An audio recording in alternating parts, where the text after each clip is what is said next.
You know I love me some heavy cavalry action, so when I saw this replay pop up from Profit featuring quite the force of Archaon's Chaos Knights, I knew I had to show it. Also, haven't shown a lot of Dark Elves on the channel recently, so let's get a battle going between these two factions, which have clashed so many times before. But again, we have Archaon versus Morathi, probably one of my best viewed videos from the old Immortal Empire's release days from a few years ago. Was featuring these two, so nice to see them return once again to clash. We got Archaon here with a cockatrice by his side. Up in the air, we've got some... Oh, sorry. Yeah, the cockatrice is in the air. About to get hit by a Doombolt, which is relatively ineffective. Probably should be Doombolting Archaon instead. But anyway, we've got some Chaos Knights with lances, regular Chaos Knights as well, and then the Swords of Chaos, Regiment of Renown.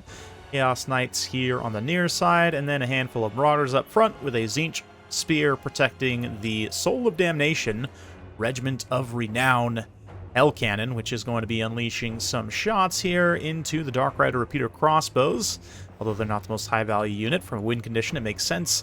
Try and get them off the field. We've got some Dark Shards as well. Two Hargoneth Executioners, one on each flank, protected by some Cold One Knights here. Some pretty heavy elite AP there. Anti-large and anti-infantry, both with bleak swords up front.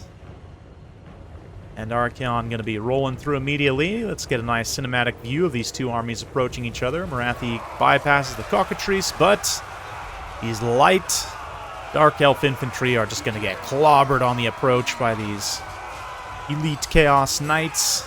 Swords of Chaos also able to get into the Cold One Knights here.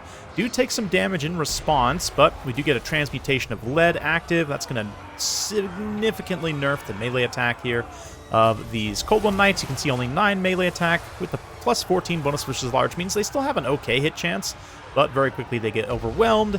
And a Soul Stealer in response there. Archaon also juicing up, fight or die, not stand your ground, but the Armor of Morkane for both melee attack and defense buffs as well. So just a very quick, combination of buffs and debuffs to roll through while taking relatively little damage. I mean, yeah, the Swords of Chaos in particular, only about a quarter of their HP. The regular Sword and Board there probably took the brunt of the damage in that engagement. We do have another Sword and Board just kind of chilling in the back line right now, protecting, kind of mirroring against this Chaos, the Cold One Knight, rather. Just in case they try to go up and around and threaten that Hell Cannon in the back, but it looks like they're moving into the back line to try and provide some more anti-large support. Yeah, the Executioners are actually going to be pretty dangerous, though, especially with Murderous Prowess active. 55 melee attack, plus a fat 32 armor-piercing damage with a 14 base weapon damage. They can definitely hit all these Chaos Knights very hard if they can get in contact with them. Well, they're sort of an anti-infantry specialist unit that high AP, high attack, high damage. Just kills everything, to be honest, so wise for the Chaos Knights to kind of avoid them as much as possible while Murderous Prowess is active. Use their mobility advantage. It's just overwhelm these puny little Cold One Knights here. But as they do blob up, that opens them up to another Soul Stealer proc here from Morathi, using both Doombolt and Soul Stealer, both pretty expensive spells. Although, yeah, she's got the bound Doombolt, that's right, from the Wand of Caradron. Definitely worth taking these days. But this Chaos Knight over here, you see, getting overwhelmed. Yeah, Hargoneth Executioners, the Chaos Knight, the Cold One Knights, rather, able to run in, just wrap that unit up, smash them pretty hard, and the Cold One Knights now in pursuit. Of course, get extra charge bonus as well for Murderous Prowess, so still about another 20 seconds on that. The Murderous Mastery on the Hargoneth's Executioners lasts that much longer, right? So still another 40 seconds even after. But mobility means that the cavalry can just come roll through and smash through units, kind of all form up into a big cavalry blob, right?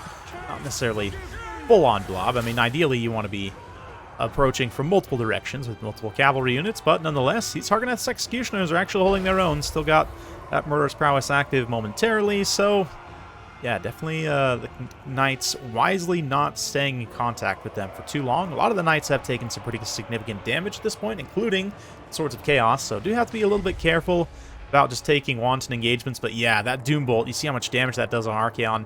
Even though I'm, not a fan of egregious Lord sniping always, I do think from a competitive standpoint, if you really want to win, especially against a Lord like Archaon, who's so expensive, such a powerhouse in and of himself, Like, I definitely get using some Soul Stealers just because you don't actually have a lot of great options for dealing damage to these knights.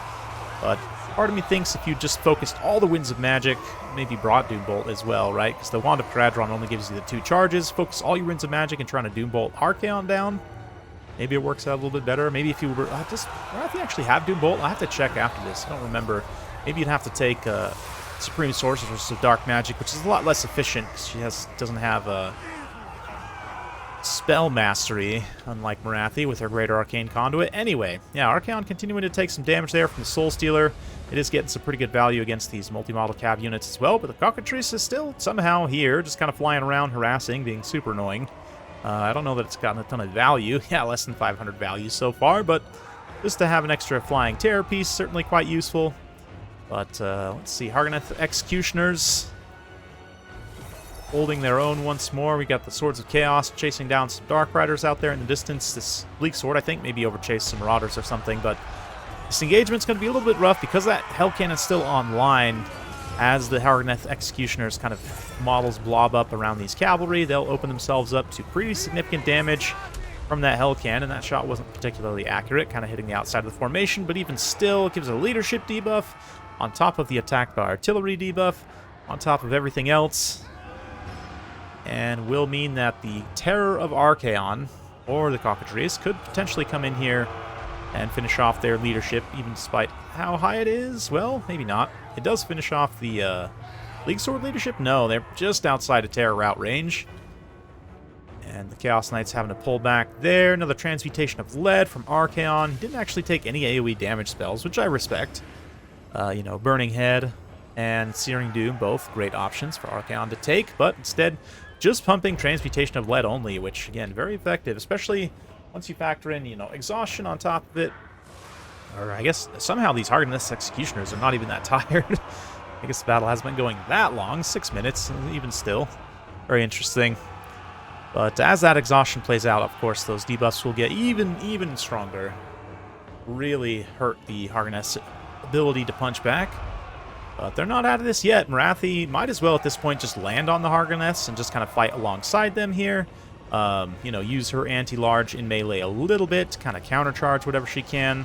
But instead, the Cockatrice is just going to go down, and, you know, with the Hell Cannon's assistance and with everything else now kind of forming a hammer to crash into the anvil, right?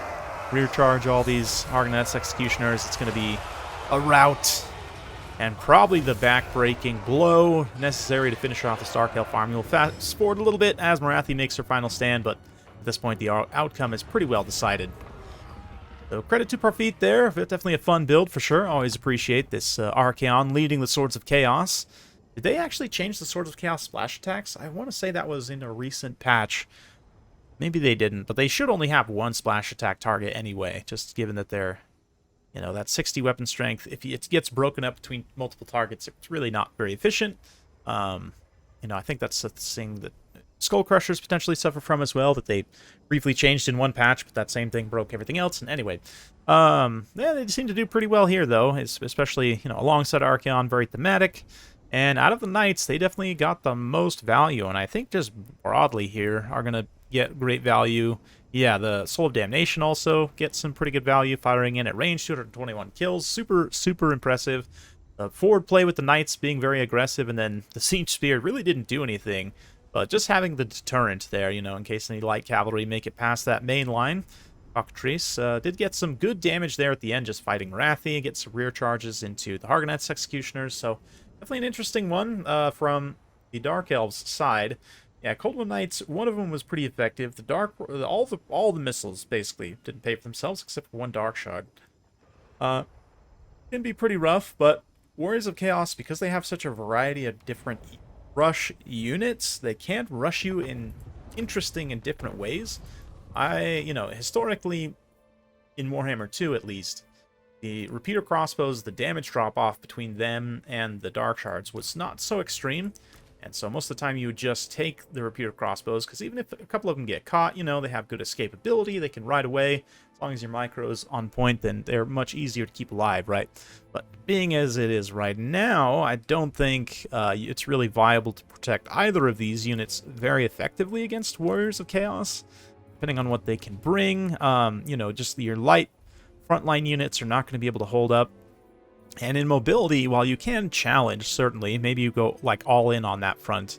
But one thing to consider is maybe, you know, some Scourge chariots or, you know, to do some kind of long-range kiting. Historically, again, Warhammer 2 and previous, I don't know if it works as well these days. I haven't tried it as much. I'd imagine, it, you know, due to the change to ultra unit sizes and some of the differences in ammo, it's a little bit harder to do. Definitely harder to do. But even still, I would say Scourge Runner chariots can be a great option here for kind of kiting the knights a little bit, maybe drawing them into more unfavorable engagements, or just generally dealing some nice range damage. And then, yeah, Marathi. So she has the Wand of Caradron here. Okay, she doesn't actually have Dew Bolt. I was trying to remember. It's been a while since I played with her. So, in that case, if you did want to go for like a full-on Doom Bolt Lord Snipe, you would have to maybe do one of two things. Either you can take the lesser Doom Bolt available with the Doomfire Warlocks, which is not nearly as good, but it is here, and it does some damage, certainly. Yeah, I think the Wand of Caradron gives the full power, yeah, full power one. Or, like I said, you could technically take a Supreme Sorceress, or even Malekith, really, with, again, you don't get Greater Arcane Conduit, but you do get access just to Doombolt spell. So you could come in and do something like this, just repeatedly Doombolt Archaon. You'd have to double-check. Some tournaments may not allow that as well, but, yeah, take Soul Stealer just in case, but this is going to be significantly less effective, both in melee and just in general with the spell casting, and it's probably not that far off in terms of cost, honestly, so it's interesting. Yeah, Archaon, I don't know if he actually does he have spell resistance? No, he has physical resistance, that's right. So it's a maybe potentially viable way of dealing with him, and Archaon can certainly be a problem for certain factions, but yeah, pretty much a raid boss with his stats and with his spell kit and everything, so definitely some things to think about, but hopefully you enjoyed that. If you like this sort of content, be sure to like, subscribe, hit that bell notification button. Every time I upload a new video, you'll be notified. Thanks again. We'll see you next time.